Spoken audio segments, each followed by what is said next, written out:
Hello সবাইকে, দেখেন আমরা আজকে হাঁস পার্টি করবো। আমাদের মেঘলাপুর একটা হাঁস আছে, সেই হাঁসটা আমরা আনতে যাচ্ছি। সেই হাঁসটা আমরা এনে এখন জবা করব। আমরা এই দেখেন এখন আমরা যাচ্ছি, আমরা নিয়ে যাচ্ছি হাঁসটাকে দেখতে। এখন আমরা এটাকে জবাই করব। আপনারা আমাদের সাথে থাকেন। আমি হাঁসটা নিয়ে যাচ্ছি, আমরা এখন নিয়ে যাব, নিয়ে যেয়ে আমরা এখন হাঁসটাকে জবা করব। করা শেষ, হাঁসটাকে জবা। এখন আমরা এটাকে পরিষ্কার করে নিচ্ছি। নেওয়ার পরে দেখতে পাচ্ছেন এই দেখেন আমরা এখন এটা কেটে ঘুটে নিব। এখন আমরা মাংসটা বেছে নিচ্ছি। এখন আমরা পেঁয়াজ এবং আলু কেটে নিচ্ছি। এই যে পাতিলে তেল দিয়ে দিয়েছি, আমরা পেঁয়াজ দিয়ে এখন লেড়ে নিচ্ছি।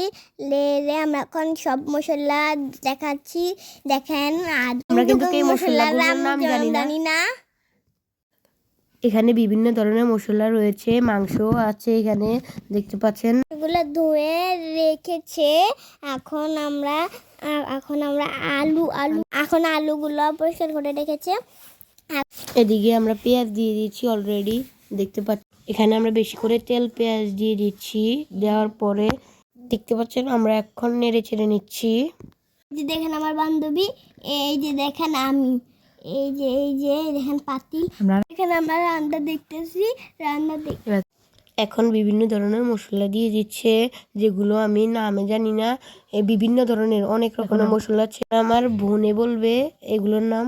হচ্ছে জিরা, আদা, রসুন। আমরা তারপরে এগুলো লেড়ে ছেড়ে নিচ্ছি। লেড়ে ছেড়ে নেওয়ার পরে আমরা একটা একটা করে সব এখানে দিয়ে দিচ্ছি। এখন আমরা এটা কিন্তু কষিয়ে নিচ্ছি। কষিয়ে এখন আমরা নাড়ছি। এটা দেখতে পাই আবার আদা দিয়েছি। দেওয়ার পরে এটা এখন নাড়ছি। আমার না বয়সটা একদম ইচ্ছে করছে না, এখন তাও আমি কষ্ট করে দিই। এখন আমরা সব মশলা দিয়ে দিচ্ছি। উপরে আমরা মাংস দিব, মাংস দিয়ে লেলে চিড়ে নিব। এখন আমরা মাংসটা দিব। দাঁড়ান, আমরা এটা নেড়ে চেড়ে নিচ্ছি আগে। এখন আমরা মাংস পরিষ্কার করে নিচ্ছি ভালো করে।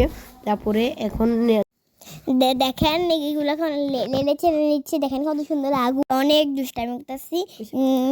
রান্নার জন্য অপেক্ষা করতেছি আমরা। এখন মাংসটা দিয়ে দিয়েছে। এখন তারপরে নাড়ানাড়ি করছে দেখতে পাচ্ছেন আমার বোন, তা সে এখন নাড়ছে। এবং আমার ভাবি, আম্মু, আপু সবাই নাড়ছে দেখতে পাচ্ছেন। এখন আপনাদেরকে দেখাচ্ছি এটা করছে। এটা হওয়ার জন্য আমরা অপেক্ষা করতেছি। চলেন এখন আমরা টমেটো দিচ্ছি। টমেটো দেওয়ার পরে এখন এটা আমরা নাড়ছি। রসুন, এখন আমরা একটু পরে আমরা রসুন দিচ্ছি, বড় বড় রসুন দিচ্ছি। দেওয়ার পরে আমরা এটা রসুনটা দিলে অনেক এমনি হয়, খেতে মজা লাগে, অনেক সুন্দর লাগে। হ্যাঁ, আস্তে আস্তে রান্নাটা কমপ্লিট হয়ে আসতেছে। আমরা আলু দিব এখন। আলু দেওয়া শুরু হয়েছে। আপনাদেরকে একটা কথা বলি, কার কার আলু ভালো লাগে কমেন্টে বলে যান। হ্যাঁ, আমার অনেক অনেক পছন্দ আলু। আর কার পছন্দ কমেন্টে জানিয়ে দেবেন। আলু দিয়ে এখন এটা আমরা কষিয়ে নিব। কষিয়ে নেওয়ার পরে এটা আমরা নাড়াচাড়া করছি। করার পরে প্রায় আমাদের এটা হয়ে এসেছে। আমরা সবাই দুষ্টামি করছি, মজা করছি দেখতে পাচ্ছেন। আলু কিন্তু আরও দিচ্ছে, কারণ এই মাংসের পরিমাণে আলু বেশি, একটু হালকা বেশি দিতে হয় দেখতে পাচ্ছেন আপনারা। অনেক শীতের ভিতরে আমরা পিকনিক করতেছি। দেখেন আমরা এখন কত সুন্দর করে আমরা এখন লেড়ে নিচ্ছি। লেড়ে নিয়ে আমরা করতেছি খাবার জন্য। এখন আমরা এগুলা দেখতে আসি, আমরা দেখে এখন আমরা এগুলা লেড়ে নিব। দেখে লোভ লাগতেছে আমার অনেক। আপনারা সাবস্ক্রাইব করে দিবেন এবং লাইক করে দিবেন। আপনাদের একটু পরে আমরা মজা করে খাবো। Tata, bye bye. তো সবাই লাইক করে দিবেন, কমেন্ট করবেন, সাবস্ক্রাইব করবেন এবং রিপোস্ট করে দিবেন। বাই।